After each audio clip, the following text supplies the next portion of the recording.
and eventually going to insert his very long barbed tongue into the hole to try and extract perhaps a wood borer grub or larvae of some beetles that are known to bore and live under the bark.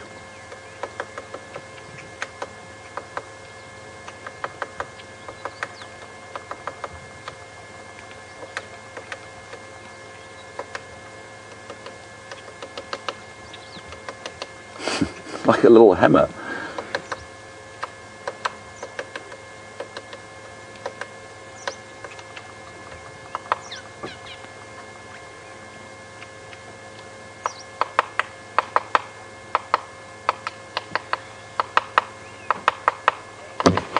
What I love about doing this and being out there, you're watching Nyala, and then suddenly we've got this woodpecker that starts chopping the wood.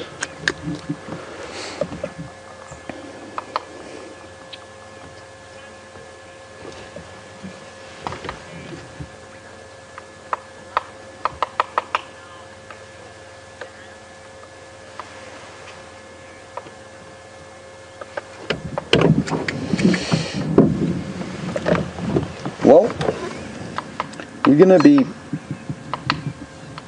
leaving this woodpecker also to its breakfast, and we're going to cut the transmission over to James, who's been unsuccessful relocating the lions. And James will have a little surprise for you once we've cut over to him. And in the meantime, we're going to continue and see if we can still find a leopard. Over to James.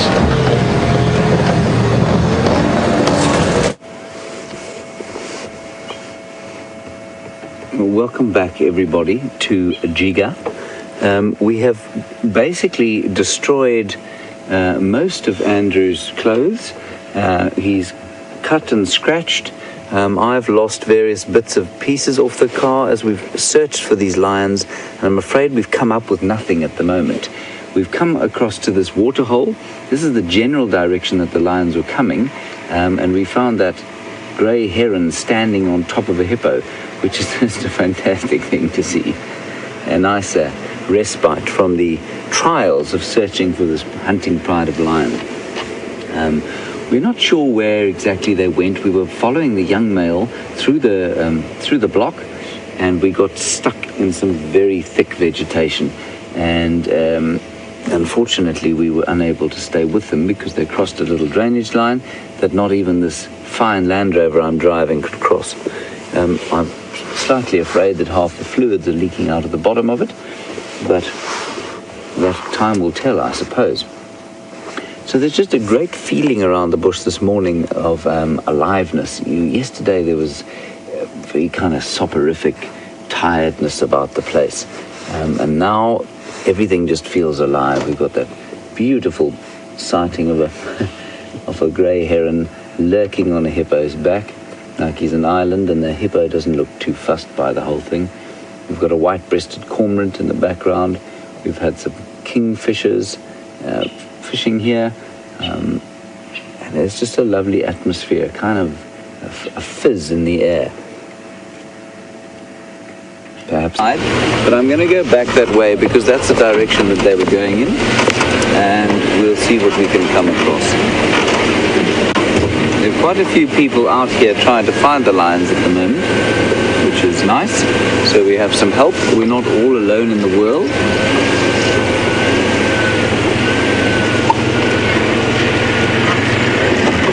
Morning.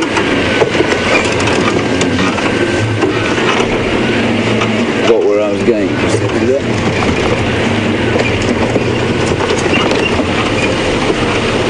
Right, so on we go. Lions, like I say, on a day like this, it hasn't warmed up much. It's certainly not cold, but it hasn't warmed up a huge amount. And on a day like this, they will move, they might hunt, especially if they're hungry. And that pride looked like it hadn't eaten for a while. So we'll keep looking. I believe you've been saying some good things with Chris. I hope you're being nice to him. Very experienced guide, and it's very nice to have him around.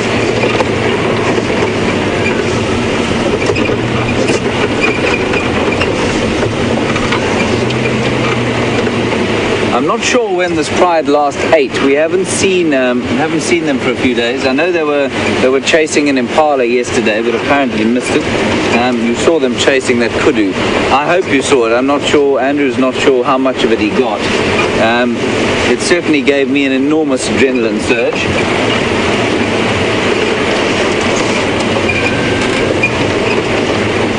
It's nice to see them hunting in the day, because often it's at night, so you have to turn the lights off and you can't actually watch them. You don't see that incredible stalking behavior. They flatten themselves to the ground or stand up and look. It's very terrifying to be on the other end of one of those hunting stares.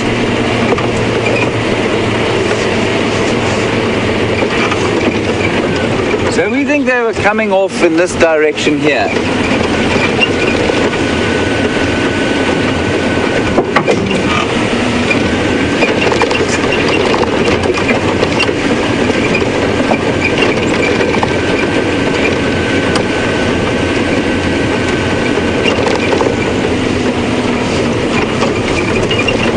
Of course, we get very excited when these animals start to hunt, or when the lions are on the hunt, but when you actually see a lion making a kill, it can be a very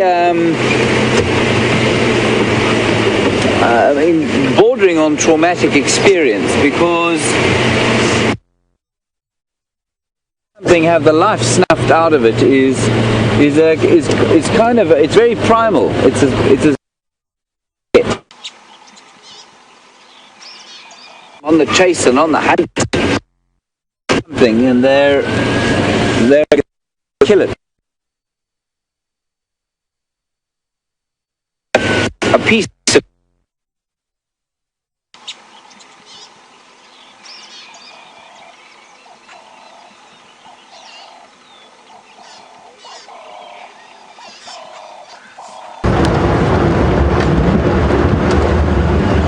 Welcome back, everyone. It's been the next morning. It started out with quite a bang, seemed to have quieted down a bit now.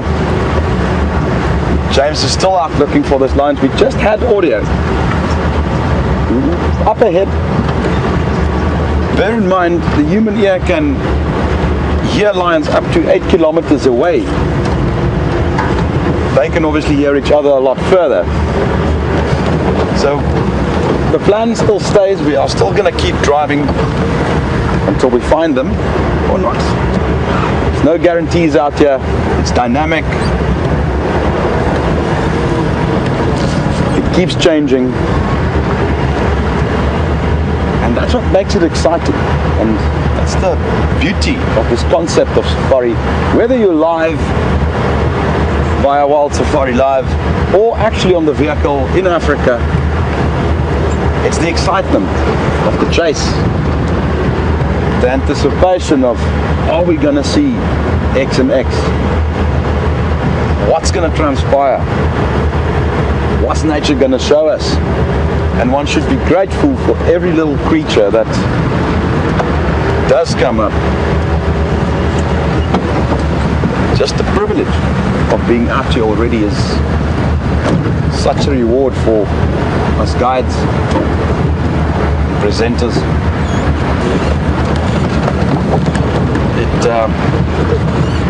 It's been quite a journey, I must say.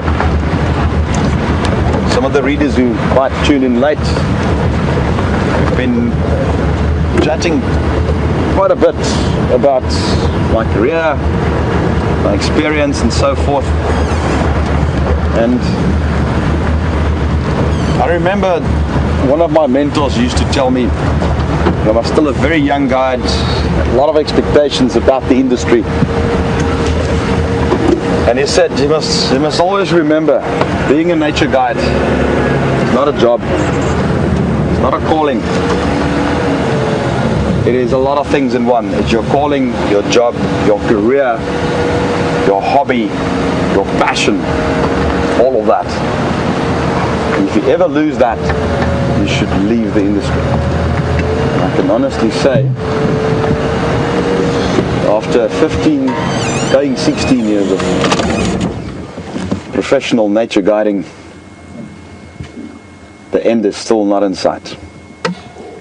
It's quite a scary thought that everything has to end. At some stage, I will get too old for this.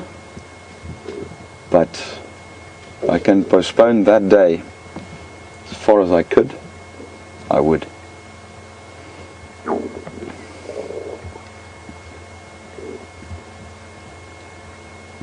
A couple of Nyala again. Remember earlier we were still chatting about the Nyala when the woodpecker interrupted us. Now, for those who have been on safari in other parts of Africa or looked at documentaries, Nyala is an antelope mainly found in southern Africa, namely countries such as South Africa, eastern parts of Zimbabwe, Mozambique, and going into a small portion of Malawi. But essentially this is a southern African antelope, not really found up in East Africa.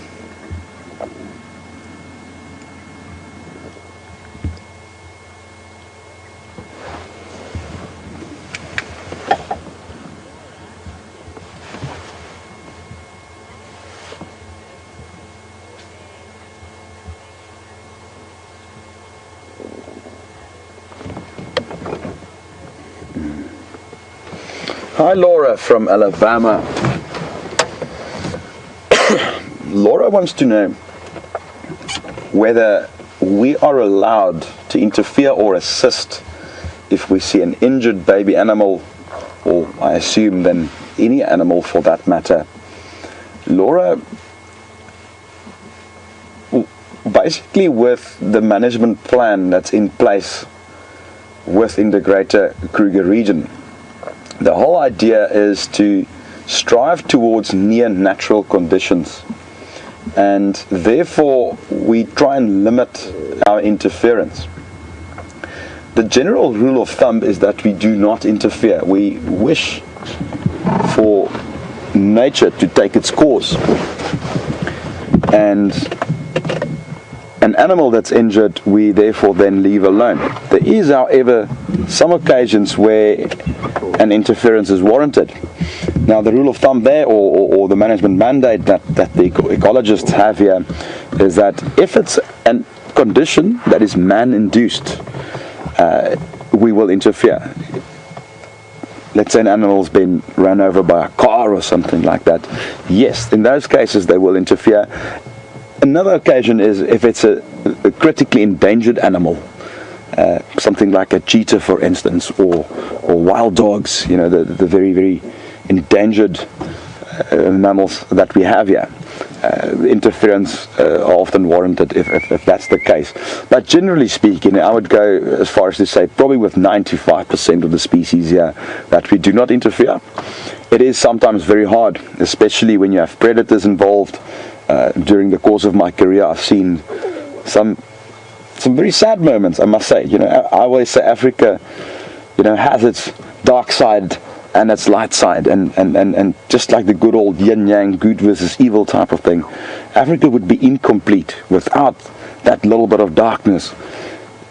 Predators do need to eat, so you know, by interfering and trying to save, let's say, an injured impala or something like that, you might actually deprive a predator of a crucial meal. It's difficult to predict these things.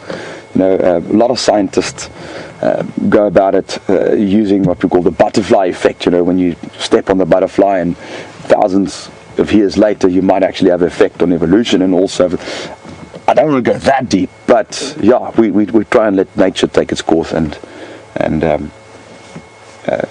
sort out all the problems. Generally speaking, conditions that we deal with is usually animal with broken legs, wounds inflicted by predators. So it's all natural things, and it's not always pleasing to observe, but there's a certain beauty in it. And don't get me wrong, the beauty that I'm referring to is the fact that it happens. It's all behavior, it's all the natural cycle and order of things. On that topic, we're going to continue again looking for the lions.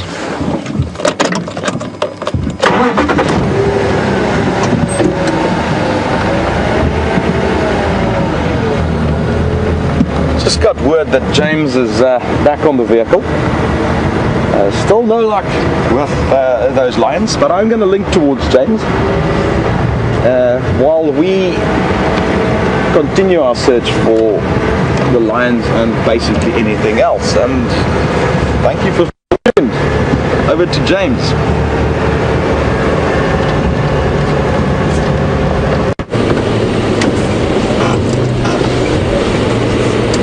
Welcome back to Djuma, everyone. We haven't had any luck as yet. We haven't broken anything further on the vehicle, which is a big plus. What we're going to do, there's an old track that runs down through this block, which I'm not on right now, and we're going to try and drive through the middle of it and see if we can't pick up where the lions were. In the meantime, we'll try and tell you about a few other interesting things if we can find them, but there's no reason to leave the area because it's so great when the lions are on the reserve. They have territories that are roughly probably about 6,000 hectares in extent, and so when you're only operating on 1,500 hectares, when you've got them on the reserve, it's best to take advantage of that. Like I was saying just before we lost you, I think, I once saw a lion kill where a lionesses grabbed a wildebeest, and I've seen a few lion kills, but this one sticks in my mind. And they took him down, an old bull down on a sort of open clearing in the night. And everyone was tremendously excited, and there was a whole lot of noise as the lioness jumped onto his back, and one of them clamped her mouth around his nose to stop him breathing and stop him alarm calling, which would of course attract the hyenas. And eventually, as we pulled up to the sighting and the dust settled and the lions were sort of tearing into this hapless old bull, a silence descended over the vehicle completely. And I can only think, certainly I was unable to speak. There was something very primal, there's the track I'm looking for, there's something very primal and something very traumatic about seeing something have the life snuffed out of it. So I'm often not that sad when the lions miss. It's alright, once they're feeding it doesn't seem to make a difference, but to see that moment of death is a profoundly unsettling thing sometimes.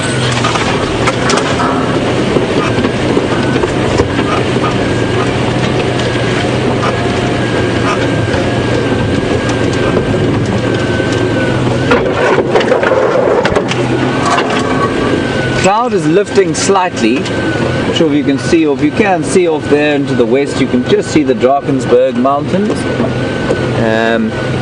So it is warming up a bit, and these lions therefore might eventually decide to lie down and have a snooze.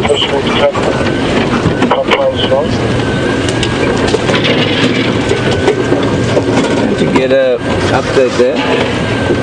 Sorry, can you go again with that, please? Come again? Can you go again with your last message? Lots of, I'll just check that. Into Touchwood. Just south of, Okay, copy. So, nothing that concerns us. Somebody's found some vultures circling. We often think that vultures circling means that there's been a death of some sort, but often it's the vultures, as the temperature warms like it has now, they start to take off because they can carry, the wind can carry them.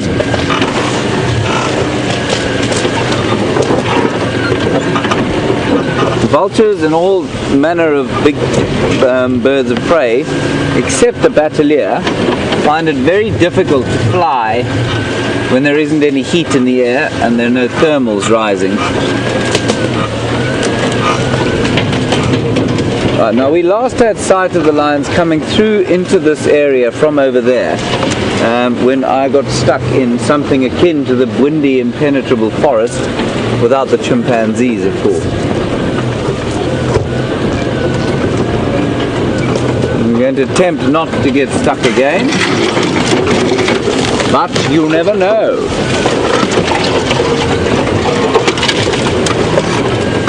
It's already starting to get fairly dense in here. It's a very large block.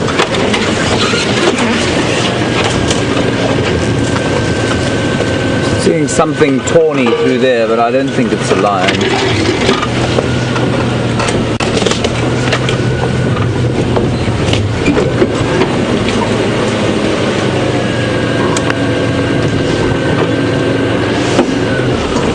Rosie B, welcome to this morning bush bashing safari. You'd like to know if the rutting season is over. Good question. And while I've stalled, I think I'll have a little break and answer it for you. The rutting season is just about finished. The mating, the impala have probably all mated by now, probably in early May during the dark phase of the moon. And so the male's testosterone levels will start to drop, and they'll become less offended by each other's presence, and they'll join up with other males and form their bachelor herds, and which will sort of move in loose sort of association with female nursery herds. And then come November, the lambs will drop. It's a very special time, that.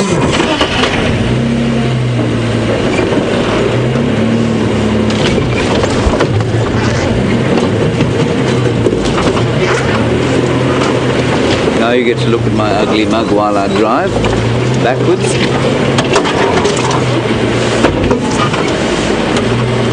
Right, let's go through here.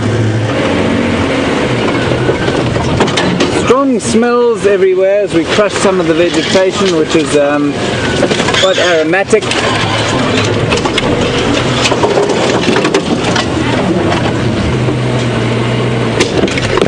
See in this tree here, thorn tree, no, not what I wanted to show you. And there's the sun coming up, bathing out in sort of golden autumn light. Quite a watery sunshine this morning.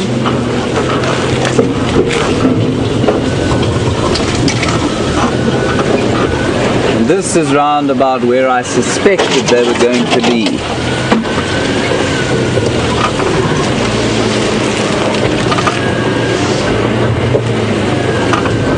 We're going to go back to Chris. He seems to have found a whole lot of zebra, which will be quite fun. So we'll see you just now. We'll keep trying for the last.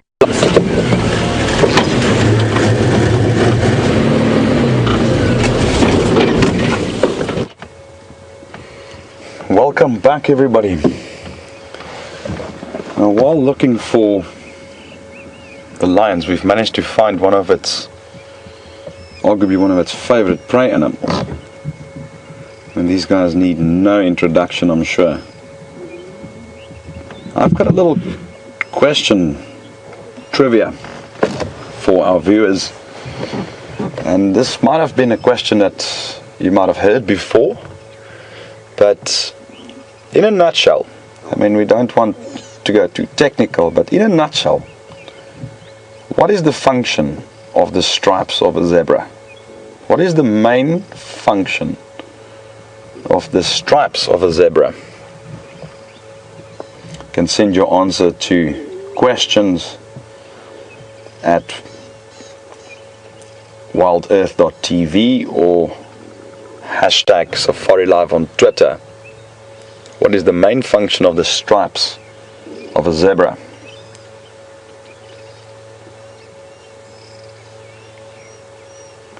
And I'm eagerly awaiting an answer.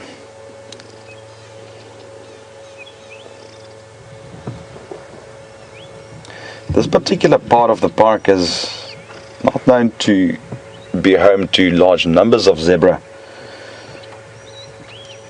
The area where I'm currently spending my time, the central grasslands of the park towards the Mozambique border, is home to quite a dense population of zebra, since it's a very, very open, more of a grassland savanna rather than what we refer to as this woodland or broadleaf woodland savanna, or bushveld as it's also referred to. Zebras tend to favor open areas with shorter grass, and that's also why you would often find them in open areas. Yesterday Scott mentioned about the vibreaks that we mow and clear up, which again now creates a bit of habitat for them as well.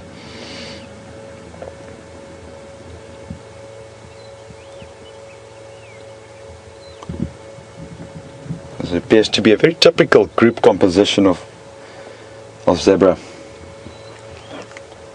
which would be a stallion and his harem of anything from 2 to about 6 or 7 mares, and the offspring of them as well.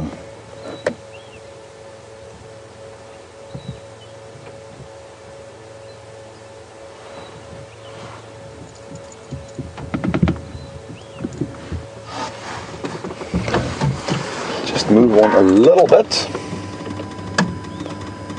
Hope we don't disturb them. I'm just going to slowly approach them. See if we can't get a bit of a close-up on the face and the actual stripes, just to assist with that question that we had earlier. What is the function of the stripes of zebra?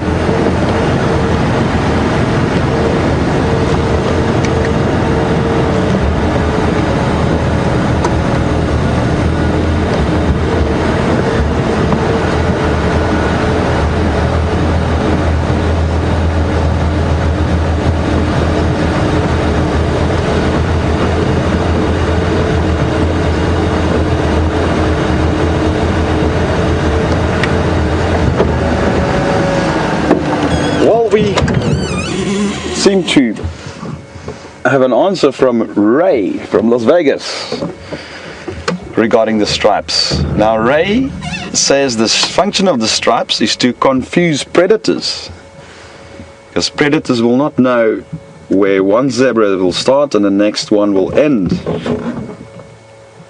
when they are together in a dazzle. Fantastic, Ray. That is as perfect as I would have put it to any guest or viewer. I cannot even add anything to that. That is just absolutely perfect. It's a disruptive marking, so it's not camouflage. As you can see with the black and the white, it actually makes them stand out. Yet if you look at those three standing together, it's exactly as Ray said, together in a dazzle, as we call it, the official collective noun for zebra. You look at those two young ones in the middle there, the shapes seem to merge, and yes, that is the actual function of the stripes.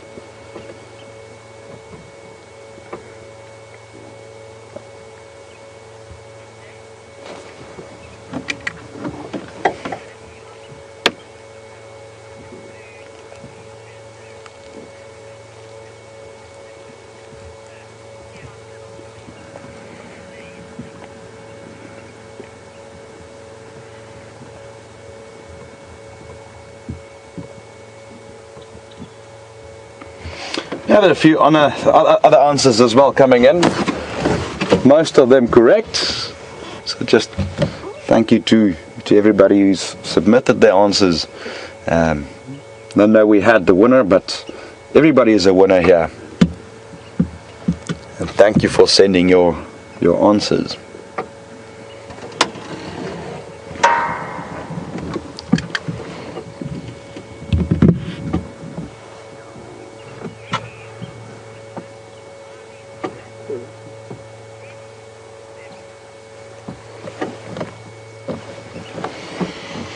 Hi Dave. Dave submitted a question on Twitter asking whether these are Burchell's zebra or Grevy's. Dave, thank you for that question. That's actually something that we get asked quite a lot. This is the Burchell's or Plains zebra, which is the only zebra found in this part of the world. The Grevy's zebra is found mainly towards northern Kenya and parts of northeast Africa, in very isolated little pockets where they occur. The main differences being that Grevy's appear to be a lot more donkey-like in posture, and they've got stripes that are a lot thinner.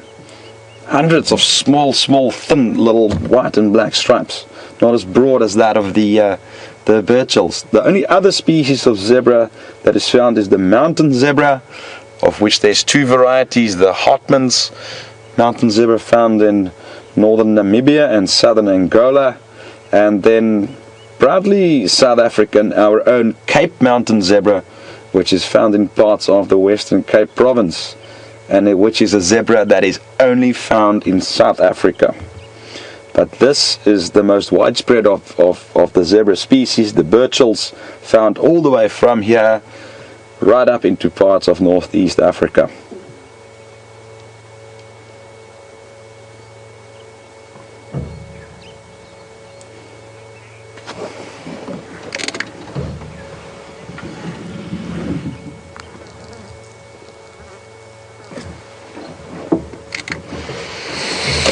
Right, so what I think we should do is let's edge even closer to those guys. They are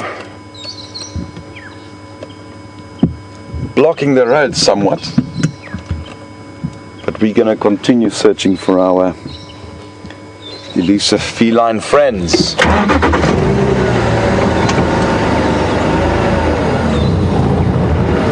So even in Africa we have a zebra crossing.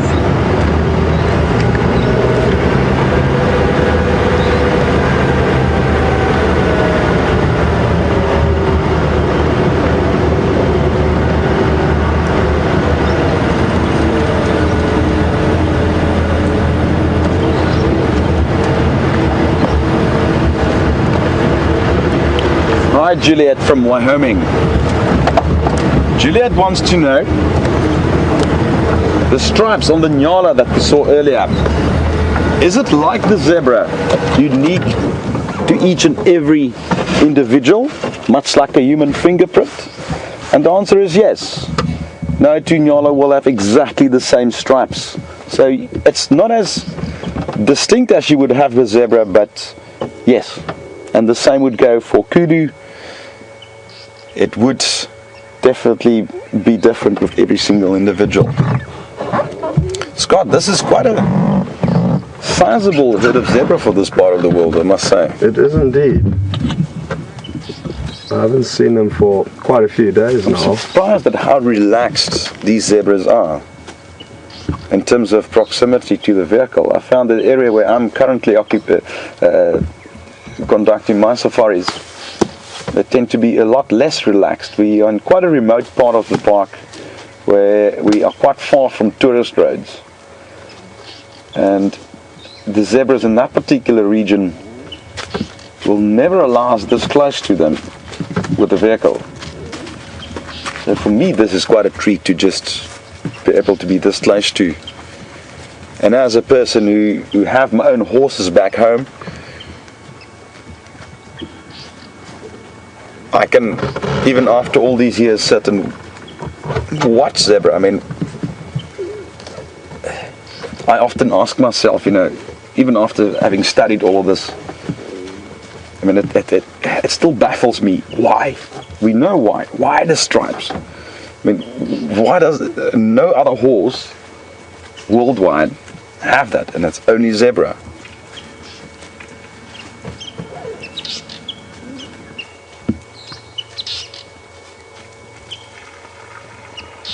It's amazing feedback that I often get from clients post safari. I like to keep in touch with existing with old clients and so forth, and I always try and ask them, you know, what was the one animal that stood out for you on your safari, expecting something like leopard or lion or one of those, and I promise you 90% of the time it would be either zebra or giraffe, and very often it is zebra. It is such an iconic African creature, Found nowhere else.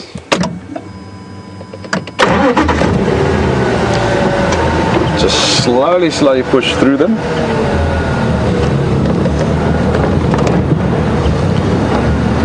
Got a little foal crossing the road. And just like with horses, we refer to them as mares and stallions. They are essentially equids, wild horses, a wild species of horse.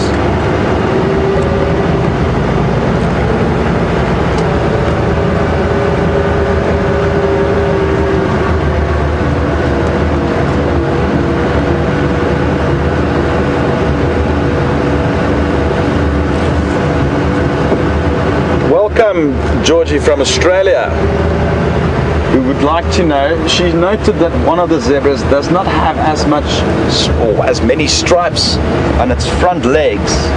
Is that normal, and how often do you see that? Georgie, it is fairly common, just like with humans. Some people will have darker hair, some people will have more hair, some people will, you know, there'll be variances, and that's all natural. It's just like fingerprints. No two zebras are the same. It is fairly common, and it is not something unusual for us to be alarmed about, genetically speaking, or something like that. It's just purely variance within the species, genetic variance, and genetic variance is always a good thing, as long as the general blueprint of the animal stays the same. We're going to slowly but surely move on and try and locate those lions, or perhaps a leopard.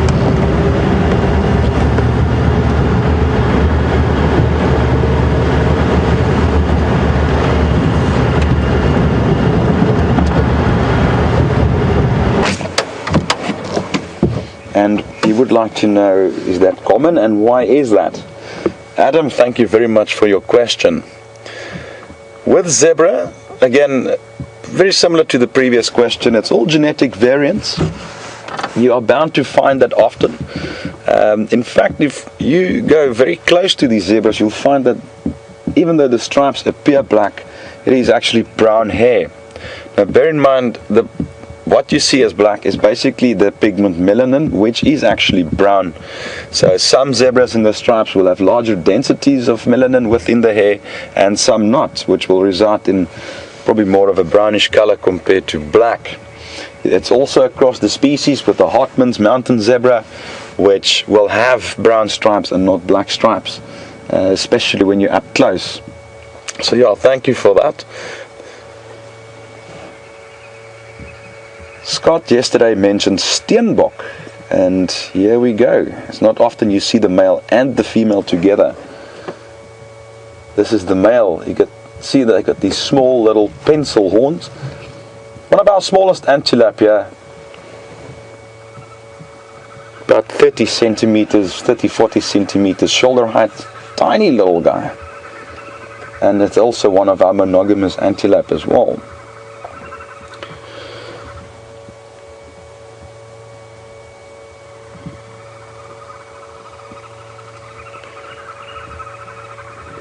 The reason that these smaller antelope are often monogamous and pair up for life lies in, firstly, their size, and secondly,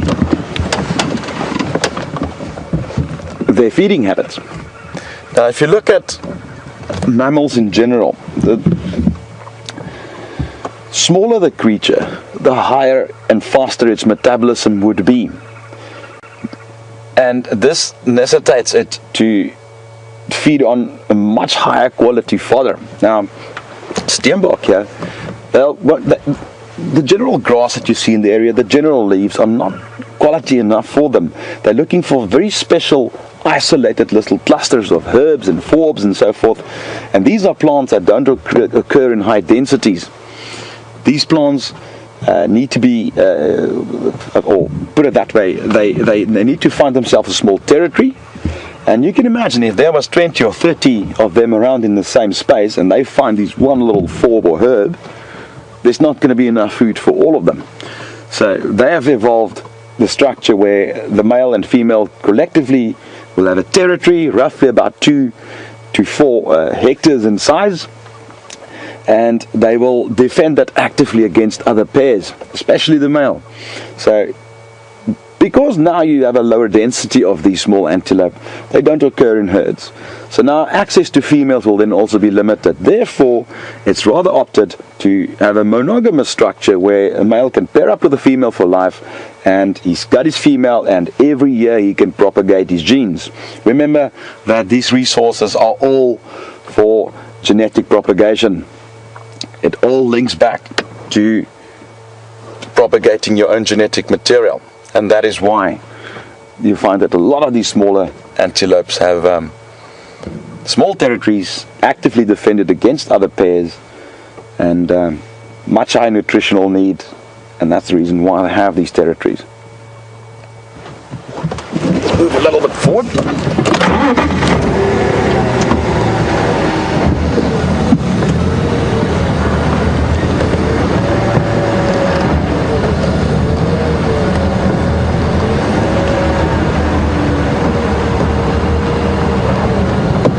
Nice view on that steenbok there, Scotty.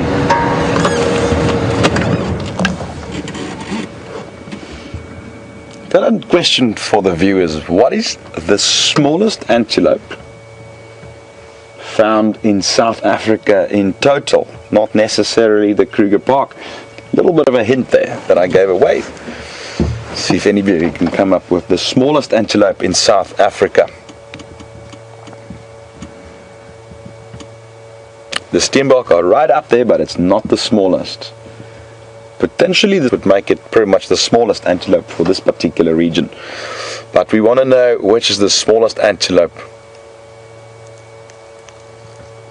in South Africa. One thing that you often find with the smaller monogamous antelope is that the females tend to be larger than the males.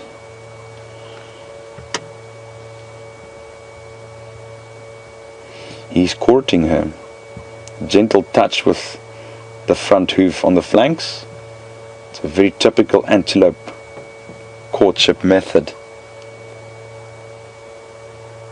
Even though they are monogamous, there is still courtship involved.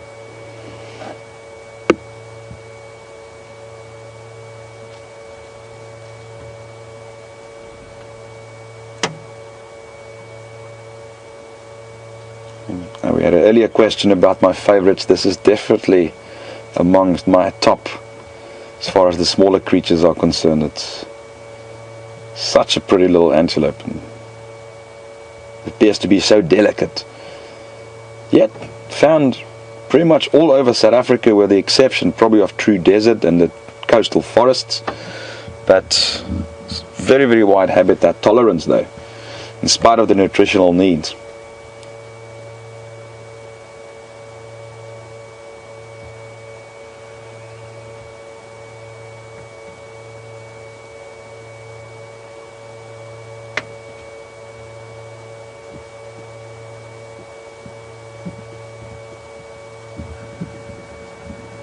Wow, it's amazing. People look at Africa and there's always this mindset of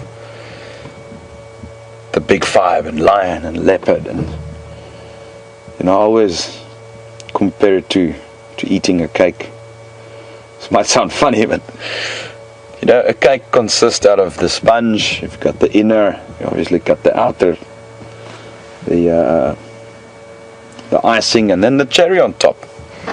Now, I'm sure the chef who baked that cake would like you to eat the whole cake as a whole, and not just the cherry or the icing. And that's how I look at safari as well. Yes, we've got very dramatic animals in the big five and so forth, but if one is too focused on them and overlook this absolute treasure that's out there, just look at these guys, for instance. I mean, then you're not experiencing the cake for what it is.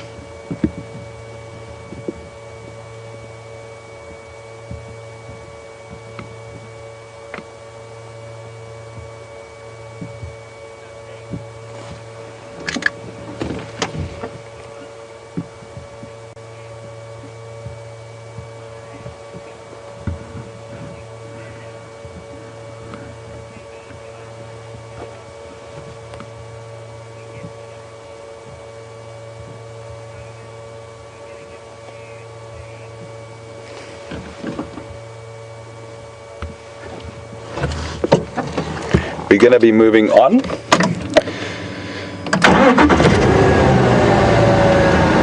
And leave these two lovebirds.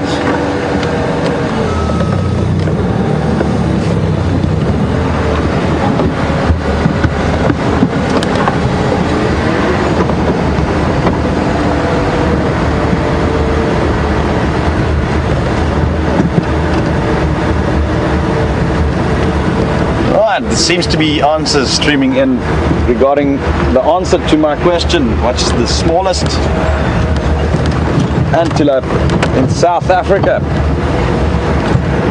And congratulations to George from Florida, who submitted the first correct answer.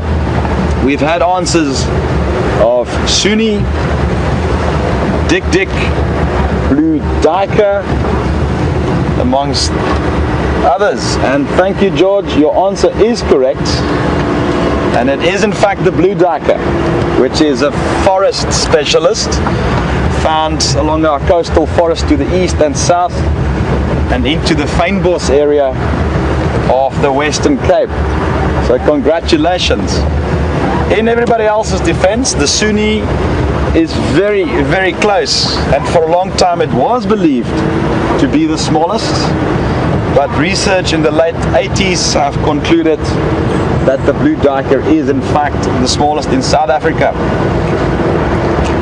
Regarding the Dik, they do not occur in South Africa. The closest area where you will find a Dik is in Namibia, and further up north, the Kirk's Dik up in East Africa, the Djuma Dik, which is in Namibia and Angola, but they do not occur in South Africa. But yes, the blue duiker is the smallest, weighing about 4 kilograms in the case of an adult male. Tiny, talking this big. But you will confuse it with a rabbit if you see it.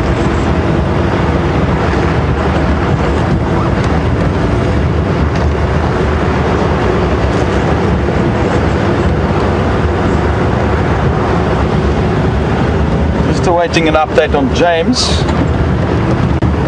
Seems to be still searching for any sign of the lion there. Been on and off the vehicle with no joy, unfortunately. Just makes it so much more special, the fact that we did have the lions in the morning.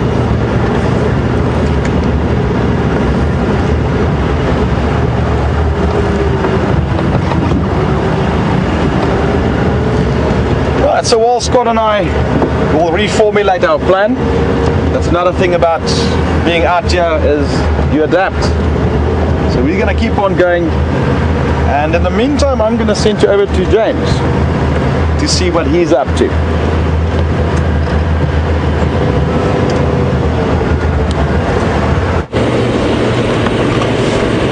Welcome back everyone to Jiga's morning safari and bush bashing experience. We have failed to find the lions. I did go off on foot to see if I could find them, but unfortunately I didn't see anything. I can only apologize to those of you who've just joined us. We had a wonderful sighting of the Nkuhuma Pride earlier this morning, chasing a kudu, and also one of the Matimba males this morning. Now the reason we've come to this dam where we are now, it's called Twin Dams.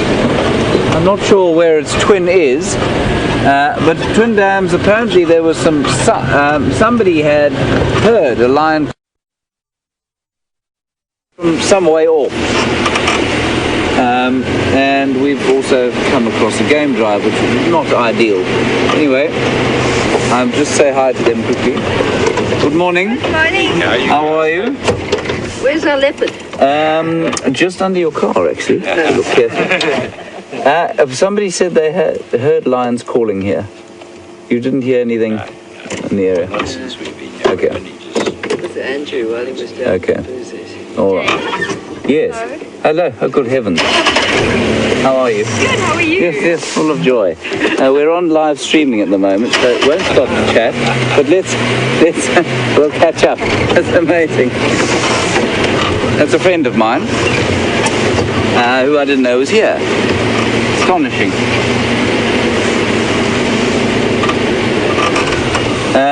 So the lions obviously are not, or the lion hasn't come through here.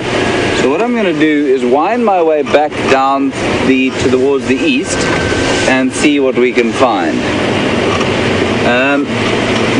First Matimba,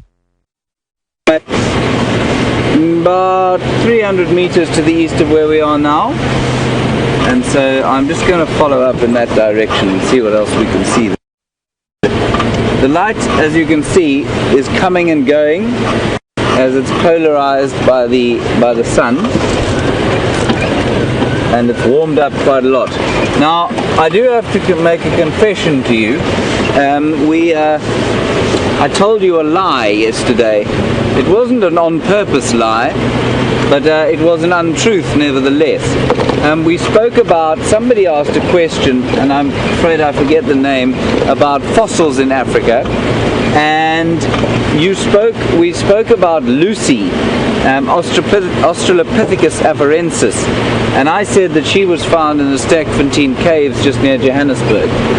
That's not in fact true. The name of that famous fossil is in fact Mrs. Pless. And Mrs. Pless was found, also the same species of hominid, was found actually by accident. The discoverer was a chap called Broom, and he tossed a piece of dynamite into these caves and almost exploded the entire skull. But through that, we've made huge discoveries about our human ancestors and origins. Lucy was found in Ethiopia in 1942.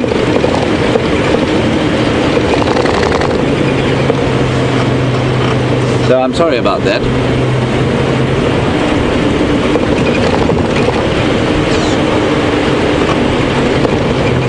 Stop and have a listen here.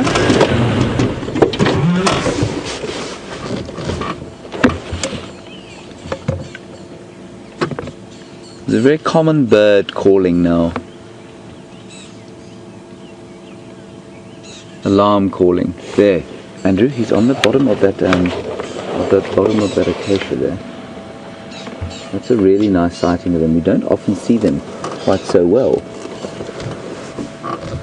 I hope you got a view of him. He's just below there. Can you still see him, Andrew? It's just in the grass. Just in the grass. That is, of course, the rattling cisticola.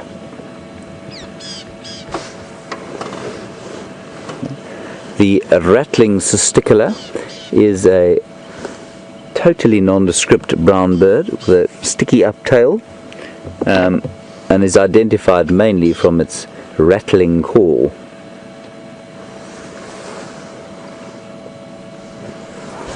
Very unusual to be able to catch them on camera because they fly off quite fast. You need a heat-seeking missile technology on the end of your camera to follow them. They're great if you're tracking the rattling cisticola because they will alarm call at all predators. So sometimes you might find that it's found a sparrowhawk sitting in a tree, you might find it's found a boomslang or tree snake, and you might find that it's found 25 lions. In this case there were not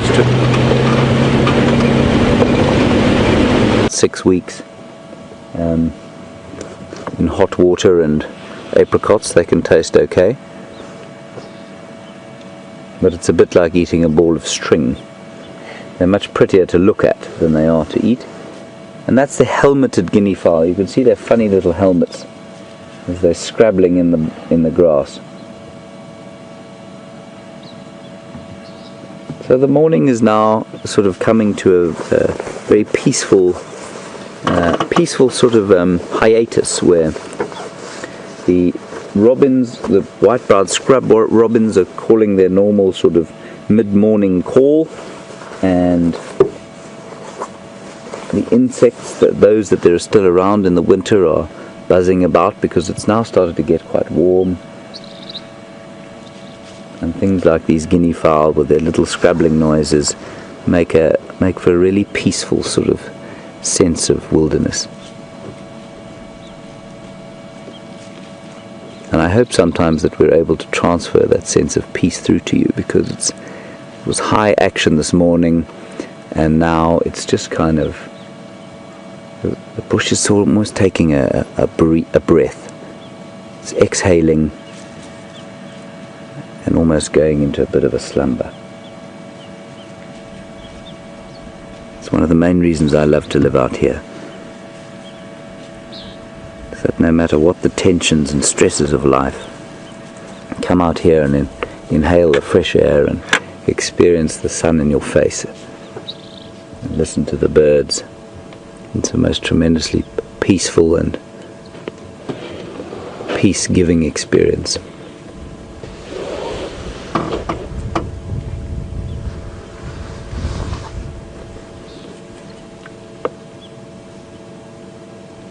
And that's why so many people are drawn to Africa to come and visit us and come and see us so often, and why so many of us, despite the troubles that many of the countries in Africa experience, why so many of us stay here and love it and encourage people to come and visit.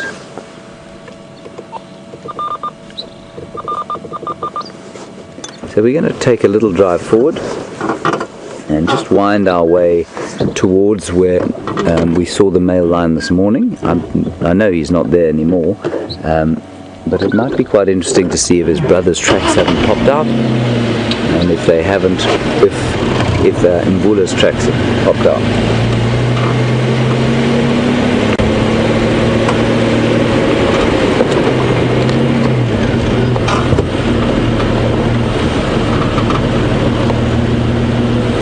Heidi from Zurich asks a very good question. Heidi, that's a very Swiss name you have there, appropriate. You've asked how many prides of lions there are in the area. The answer is probably, by the area, I'm not genuinely confused. I'm just trying to think how best to answer it. So a pride territory is probably roughly 6,000 hectares, which is 60 square kilometers. And in Zurich, I'm sure you're operating on the metric system. Bless you, Andrew. Try not to die on the back of the car. And so 60 square kilometers. So the area we're operating on here is about 15 square kilometers, or 1,500 hectares. And so this area doesn't actually encompass one pride territory. It's smaller than a pride's territory, but it does seem to be in the middle of a border. So the Nkuhuma pride, which we saw this morning, this is where we saw the male lion this morning. The Nkuhuma pride will most of this property is part of their territory, and then there's another pride from the east which will come on every so often. So probably two pride territories are overlap on Djuma, which is where we are now, and then you'll get the dominant males, which will roam way further than that, and they probably dominate 2 or 3 different prides, and those, as far as I understand it, are the Matimba males, and then further to the south the Majingelana males and a couple of others, and there are a few youngsters, I think, called the Styx males, which come in. So it's not easy to say exactly how many prides there are. It's always in a constant state of flux. But the most obvious thing to say to you is that Djuma, the 1,500 hectares we operate on, there is a border between 2 prides, so we see mainly 2 prides of lions. Thank you for your question, very good one.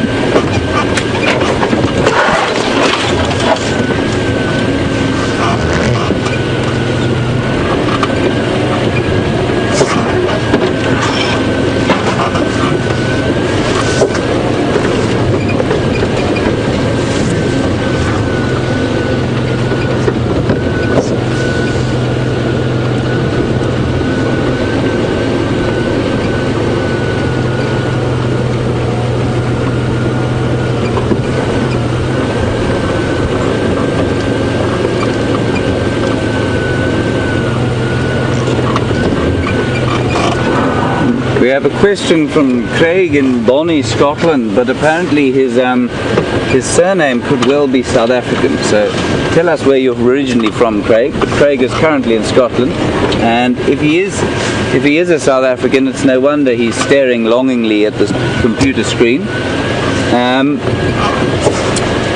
You want to know what the closest encounter I've ever had with a leopard or lion is. Craig, I had a leopard on the front of my car bonnet once. It was being chased by wild dogs, and that was a fairly terrifying affair for me. But it ended okay. The lion jumped off, at least the leopard jumped off and ran away eventually without mauling any of my guests or me. And with a lion, I haven't had many close encounters with lions. I've seen plenty of them on foot, but I have never had to stand down a very major lion charge. I think possibly because I've been very careful when I've been on foot around them. Stop here. Just have a look at that hole there, Andrew. And so I've had lions certainly growl at me and certainly give the vehicle the odd charge, and maybe on foot the odd sort of step forward and grunt, but nothing too heavy. Now that hole there is obviously in a termite mound, and it was excavated by an aardvark or aardvark, ant bear in English. First word in the English dictionary, if I'm not mistaken.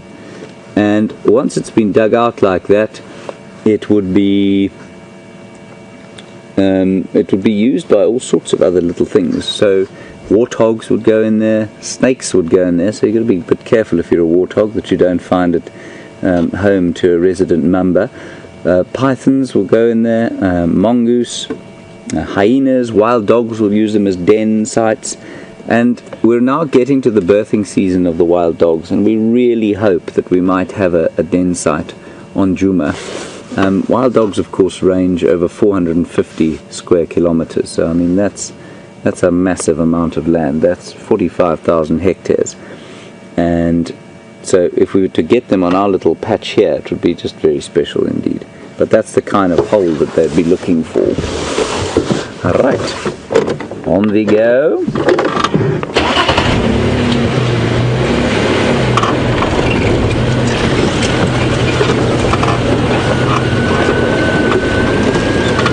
Right, and while we look at empty holes, Chris and Scott seem to have found some of the actual pigs, so we'll cross and see them now. I'll continue looking for the leopard.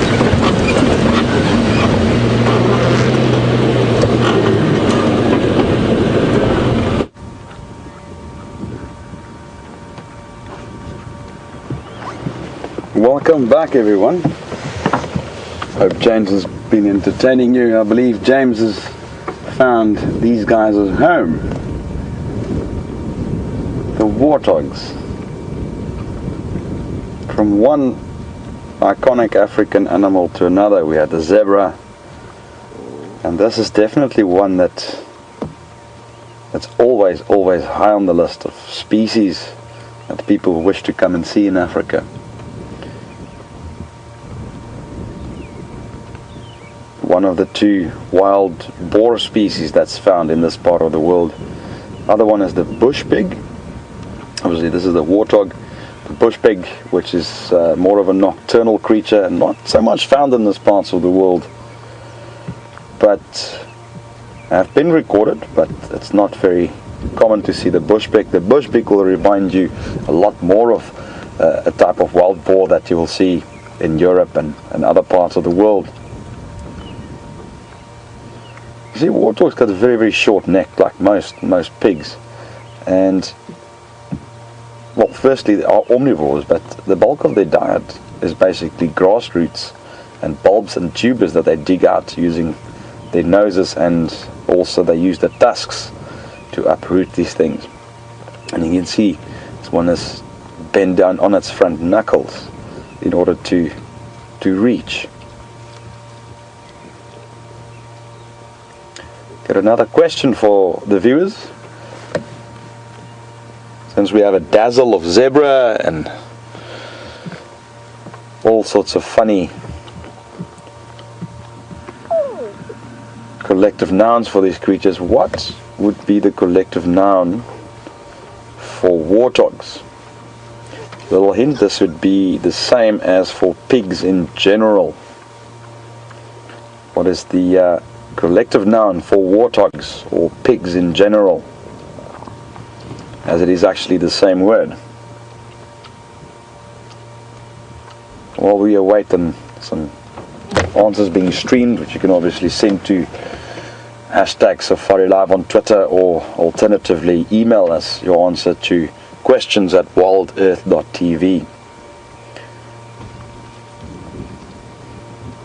So what we have here, it seems to be a little family where you have a boar and a sow and obviously a young one. Now normally the litter sizes are usually up to about 4 or 5, and this could very well have been the sole survivor of such a litter. I'm trying to figure out if it's not two males or whether it is in fact indeed a female and a male. The one closest to us who's just turned out is definitely a male.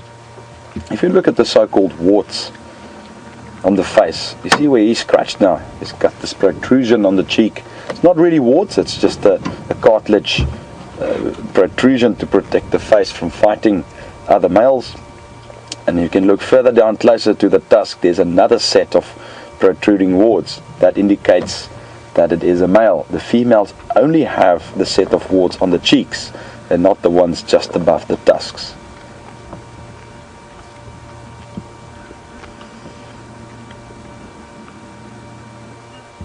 These tusks do look quite formidable, but it is not a weapon. It's mainly used as a digging tool. The ones in the bottom jaw, which is usually not visible unless it opens its mouth, they grind against the upper tusks, and that keeps them razor sharp, and that's the ones that potential predators need to be wary of. I've seen even leopard and lion put to flight by an aggressive warthog.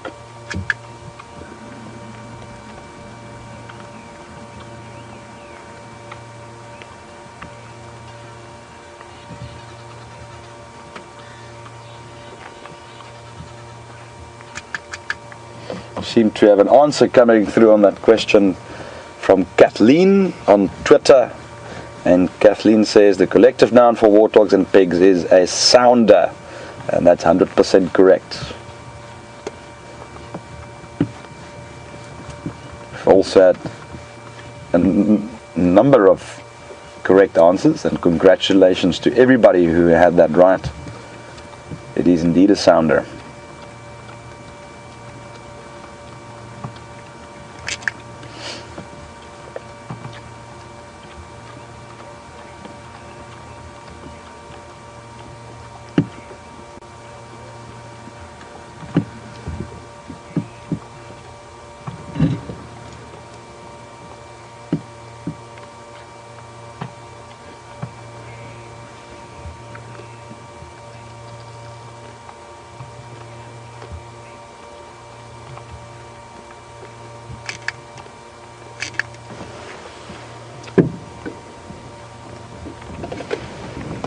Now, warthogs are quite widespread in sub-Saharan Africa, found all the way from South Africa northwards, ranging into even parts of North Africa, West Africa.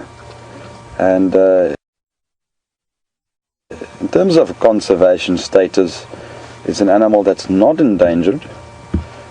In fact, in some areas in South Africa, they are known to be quite a nuisance in some agricultural areas. And so as far as conservation status is, this is the one creature that's still in abundance, even outside major conservation areas. Oof. It's a harsh life out here. He's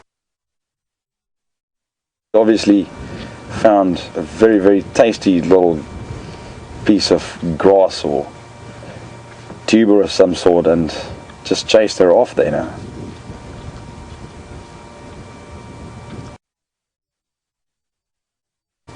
Actually, she chased him off. If you look at the female on the right, See, she's got these white beards, which is absent usually with adult males. And you'll find that the juveniles and the females have those white beards, yet the adult males don't. The male that we have here with this female is not an adult male, still a fairly young subadult, and therefore he might still show it. Now the main reason behind that is it's also a disruptive feature that could potentially fool predators into thinking that it is a very large male.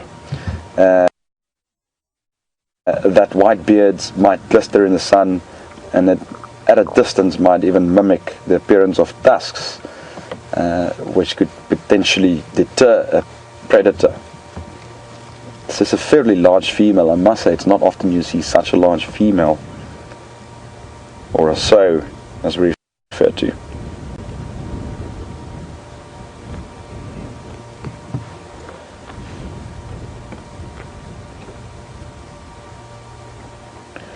Well, seems like our time is slowly but surely running out. I just want to take this opportunity to first of all thank all my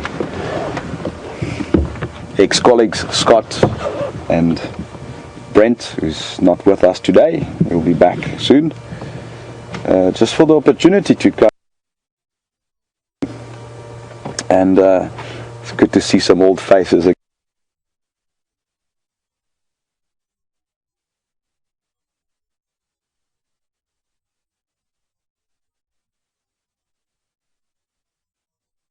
What you thought of my safari. It's always good to be feedback fit, and it would be interesting to see what the vote is out there regarding what I've done today and how I've conducted your journey and your safari.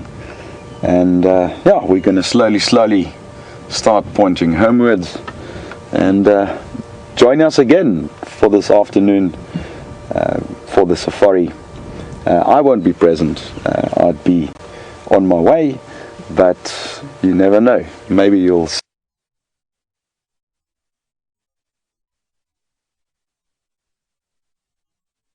see this face again in the near future.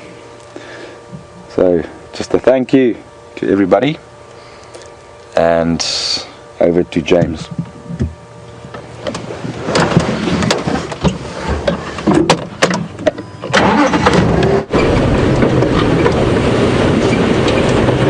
Welcome back to Djuma, everybody, as we close